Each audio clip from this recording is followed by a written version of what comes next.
Hello दोस्तों, इस PSL के अंदर जीतने वाली टीम को मिलेंगे 13 करोड़ रुपए।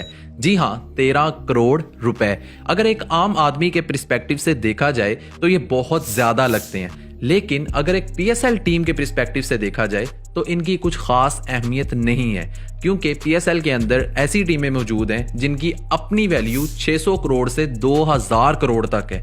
इसके अलावा एक पीएसएल के मैच को करवाने के लिए 1.4 अरब यानी कि 1400 करोड़ रुपए का खर्चा होता है।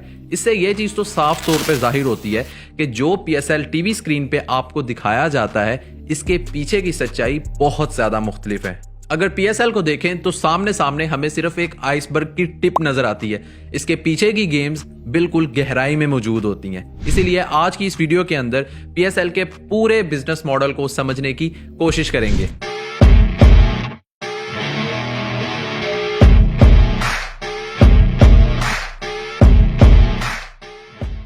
पीएसएल का मतलब होता है पाकिस्तान सुपर लीग। ये बिल्कुल इंडिया में मौजूद आईपीएल की तरह होती है। इसमें भी मुख्तलिफ शहरों की अपनी अपनी टीमें बनाई जाती हैं, जिनके बाद इन टीमों का आपस में एक दूसरे के साथ मुकाबला होता है। इंडिया के अंदर आईपीएल को बीसीसीआई कंट्रोल करता है और पाकिस्तान के अंदर पीएसएल को पीसीबी कंट्रोल करता है। ये बात जानना इसलिए जरूरी है क्योंकि पीएसएल एक प्राइवेट एंटिटी के तौर पे काम करता है, यानी कि ये एक प्राइवेट कंपनी के तौर पे काम करता है, जिसके अंदर पीसीबी का बहुत बड़ा हाथ होता है। अगर पीएसएल के रेवेन्यू मॉडल के बारे में बात की जाए तो ये 4 चीजों पर मुश्तमिल होता है। सबसे पहले ब्रॉडकास्टिंग, यानी कि वो टीवी चैनल्स जो पीएसएल के मैचेस को दिखाते हैं। इसके बाद पीएसएल टीम्स, जिन्हें प्राइवेट कंपनियों के थ्रू ओन किया जाता है। इसके बाद आते हैं स्पॉन्सर्स, जो कि पीएसएल और पीएसएल टीम्स को स्पॉन्सर करते हैं। और एंड पे आता है पीसीबी, जो कि पीएसएल को गवर्न करता है। अगर पीसीबी से शुरू करें तो ये 3 तरह से पैसे कमाता है। सबसे पहले आती है स्पॉन्सरशिप्स। स्पॉन्सर्स भी 2 तरह के होते हैं। एक होता है टाइटल स्पॉन्सरशिप। ये वो स्पॉन्सरशिप होती है जो कि एक ब्रांड पे करता है किसी भी लीग के साथ अपना नाम अटैच करवाने के लिए। जैसे इंडिया के अंदर जब भी आईपीएल होता है तो आपने सुना होगा आईपीएल बाय वीवो या वीवो आईपीएल। इस टाइम पर टाटा ने ओन किया हुआ है, इसीलिए जब भी आप आईपीएल का नाम सुनोगे तो आप यही सुनोगे, टाटा आईपीएल। इसी तरह पाकिस्तान के अंदर जब भी पीएसएल का नाम लिया जाता है तो यह बोला जाता है HBL PSL, powered by HBL PSL. यहां पर एचबीएल टाइटल स्पॉन्सर है और 2025 तक एचबीएल ही रहेगा। इस टाइटल स्पॉन्सरशिप के लिए एचबीएल ने पीसीबी को 391 करोड़ रुपीस पे किए हुए हैं। खैर, ये सारे का सारा पैसा पीसीबी के पास नहीं जाता। बिजनेस मॉडल के मुताबिक 5% पीसीबी अपने पास रखती है और 95% पीएसएल टीम्स को देती है। एक चीज जहन में रखिएगा दोस्तों, पीएसएल टीम का मतलब होता है पीएसएल की फ्रेंचाइज, जैसे कि लाहौर कलंदर। लाहौर कलंदर का कोई एक ऑनर होगा, तो जब भी पीएसएल टीम के बारे में बात की जा रही होगी तो एक्चुअल में पूरी फ्रेंचाइज के बारे में बात की जा रही होगी। दूसरा होता है ऑफिशियल स्पॉन्सर्स। ये वो स्पॉन्सर्स होते हैं जो मैचेस के इवेंट्स को स्पॉन्सर करते हैं। मिसाल के तौर पर स्टेडियम के अंदर लगे हुए बिलबोर्ड्स को स्पॉन्सर किया जाता है, बाउंड्री वॉल्स को स्पॉन्सर किया जाता है। इसके बाद अगर आपने एक चीज गौर की हो तो जब भी कोई छक्का लगता है तो मिसाल के तौर पर यह चीज बोली जाती है टिकटॉक सुपर 6। यहां पर टिकटॉक ऑफिशियल स्पॉन्सर होता है। इसके बाद ओसाका पावर रन का एक इवेंट किया जाता है जिसके अंदर आपको बैटरी के साथ भगाया जाता है, तो यहां पर ओसाका भी ऑफिशियल स्पॉन्सर के तौर पे काम करता है। इसके बाद आपने स्टेडियम के अंदर मौजूद बैनर्स देखे होंगे, ये सारे के सारे ऑफिशियल स्पॉन्सर्स होते हैं। और अगर रफली कैलकुलेट किया जाए तो तकरीबन एक पीएसएल के अंदर 300 करोड़ से ज्यादा का रेवेन्यू ये ऑफिशियल स्पॉन्सर्स पे करते हैं। और पीएसएल बिजनेस रूल के मुताबिक यहां पर भी 5% पीसीबी अपने पास रखती है और बाकी 95% पीएसएल टीम्स को दे देती है। इसके अलावा तीसरे नंबर पे ब्रॉडकास्टिंग राइट्स को बेचा जाता है, यानी कि वो टीवी चैनल्स जिनके ऊपर पीएसएल दिखाया जाता है उन्हें ब्रॉडकास्टिंग राइट्स बेचे जाते हैं। अगर 2020 की बात करें तो 2020 के अंदर पीएसएल के ब्रॉडकास्टिंग राइट 4000 करोड़ यानी कि 4 अरब रुपए में बिके थे। यहां पर भी सेम 5% पीसीबी अपने पास रखती है और 95% पीएसएल टीम्स को देती है। वैसे अगर आप ब्रॉडकास्टर के पर्सपेक्टिव से सोच रहे हैं कि इतने ज्यादा पैसे पे करने का ब्रॉडकास्टर को क्या फायदा होता है, तो ये मैं आपको बताता चलूं कि ब्रॉडकास्टर हमेशा फायदे में लैंड करता है, क्योंकि पीएसएल मैच के दौरान 10 सेकंड की एड की कॉस्ट 10 लाख से 15 लाख रुपए होती है। और इंटरेस्टिंग चीज ये है कि डिफरेंट ब्रांड्स इस एड को लेने के लिए लड़ाइयां कर रहे होते हैं। इसलिए हमेशा ब्रॉडकास्टर जब भी राइट्स खरीदता है तो अपने पैसे तो पूरे करता ही है, लेकिन हमेशा प्रॉफिट में ही जाता है। अगर पीएसएल टीम यानी कि फ्रेंचाइज के पर्सपेक्टिव से देखा जाए तो एक टीम को खरीदने के लिए बहुत सारे पैसे पे करने पड़ते हैं। 2015 के अंदर जब पीएसएल को लॉन्च किया गया था तो 5 टीमों को ऑक्शन किया गया था। इन टीमों की कॉस्ट $93 मिलियन थी और सबसे महंगी कराची किंग्स बिकी थी $26 मिलियन के अंदर। लेकिन 2 साल बाद 2017 में 6वीं टीम यानी कि मुल्तान सुल्तान को भी इंट्रोड्यूस करवाया गया था।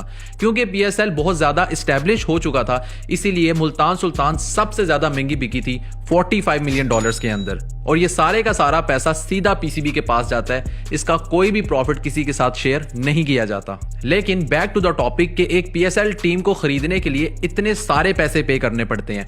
इसके अलावा टीम के अंदर मौजूद जितने भी प्लेयर्स हैं उनकी सैलरी, उनका खाना, उनका पीना, उनकी रिहाइश, उनकी ट्रांसपोर्टेशन, हर किस्म का खर्चा फ्रेंचाइज ओनर ही उठाता है। तो फिर ये खुद भी कुछ कमाता है या नहीं?